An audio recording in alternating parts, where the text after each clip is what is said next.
Mr. Simpson here with the last section for Chapter 3, 3.7, Molecular and Ionic Compounds. This will serve as just a basic introduction to the difference between ionic compounds, ionic bonds, and molecular compounds, or covalent bonds. Listed here, you will see the learning objectives for this section. Please take a minute to write these down. At this point, we have spoken quite a bit about electrons. So here we're going to just begin to introduce their role in bonding. Some of this may be a review for many of you. In ordinary chemical reactions, the nucleus remains unchanged. It's the electrons that are shared or given or taken to produce bonds. We've mentioned this briefly, and we'll really focus on it here and then later as we really get into bonding and chemical reactions. The location of certain atoms on the periodic table really help us to understand the ions that would be formed, whether or not electrons would be given or taken, or in some cases, all that can be done is electrons can be shared. You will recall that our elements in group 1 have one valence electron, and therefore we know they will lose that one electron and form a +1 cation. In group 2, we have 2+ cations. If we jump over here to the halogens, group 7, we know they have 7 valence electrons, and they will form a -1 anion. As we've talked about the importance of that, we'll start to see in this section how that distinguishes those elements from our transition metals here. Now, that being said, we know the difference here in the periodic table where we draw this staircase, if you will, down here separating our nonmetals from our metals. Everything left of the staircase are our metals. Everything to the right of the staircase are the nonmetals. Our metals will always form a cation, lose electrons to form that positive ion. And our nonmetals will gain electrons to form those negative anions. We also know these elements right along that staircase, as you can see here in the shaded pink, will be known as our metalloids. Here's another depiction of the periodic table that again shows us some of those common ions. As you can see, the group 1 and 2, and then over here to the 15, 16, and 17, and that 3-, 2-, and 1- anions because they have 5, 6, and 7 valence electrons respectively. You'll also notice that in the middle in our transition metals, we have some atoms that form different cations. That will become important when we get to naming ionic compounds. And there will be then a distinction between how do we name our transition metals that have a possibility of multiple cations, and how do we name our group 1 and 2 metals that always form the same cations. Here's what we should know at this point in time. If you were to be given the element magnesium in a chemical compound, we would know that it's a metal and it forms a positive cation. And then we would be able to predict that it would be magnesium 2+. We could not make that same prediction if I was given iron in an example at this point in time. So if you were given iron as an example, as we just get started here, we would have to provide you a Roman numeral like this. That Roman numeral tells me the charge of the iron. We know it's positive because it's a metal, and since this is 2, we are working with the iron 2+ cation. All these ions that we've talked about so far are monatomic ions. We also have what are known as polyatomic ions. A common polyatomic ion is sulfate, SO4 2-. So the way a polyatomic ion works is we have a group of atoms that are bonded together, a molecule bonded together, in this case 1 sulfur and 4 oxygens. And this polyatomic ion behaves as one unit with a charge of 2-. Most of the polyatomic ions, common polyatomic ions that we use, and you'll see this table here, are negatively charged anions.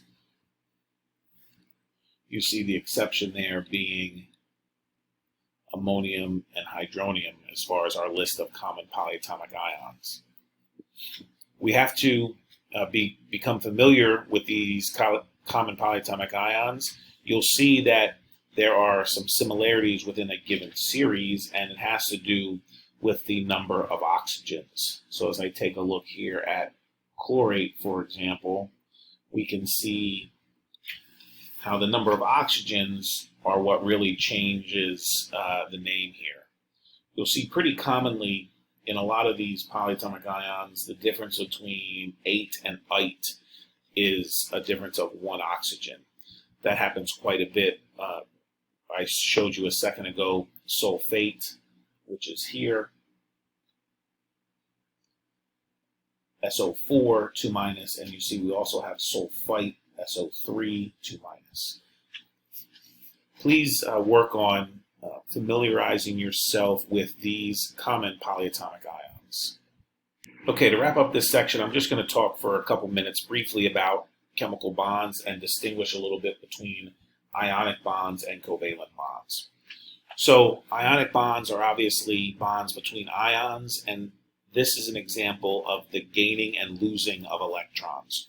So if we have a positive cation, use magnesium, and a negative anion, chlorine, then these two atoms are going to experience an exchange in electrons.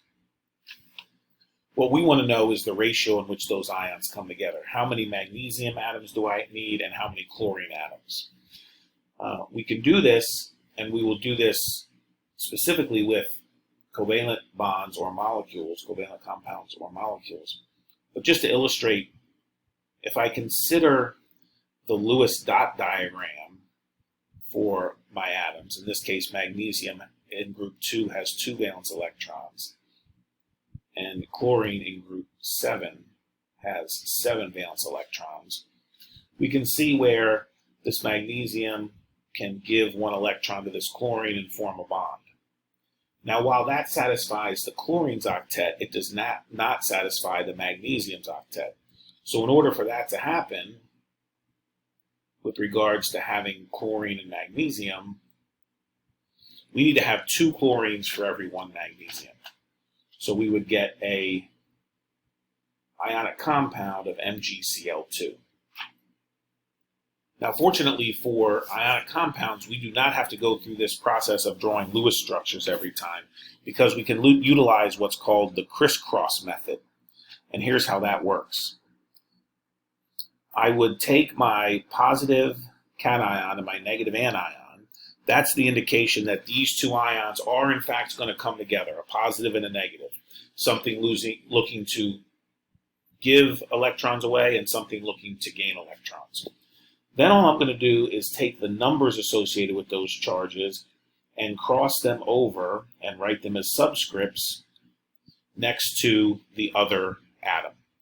We don't write 1s in our charges, and we don't write 1s in our formulas when we put it together. So you can see here, the crisscross method would give me MgCl2. Another quick example, if I had calcium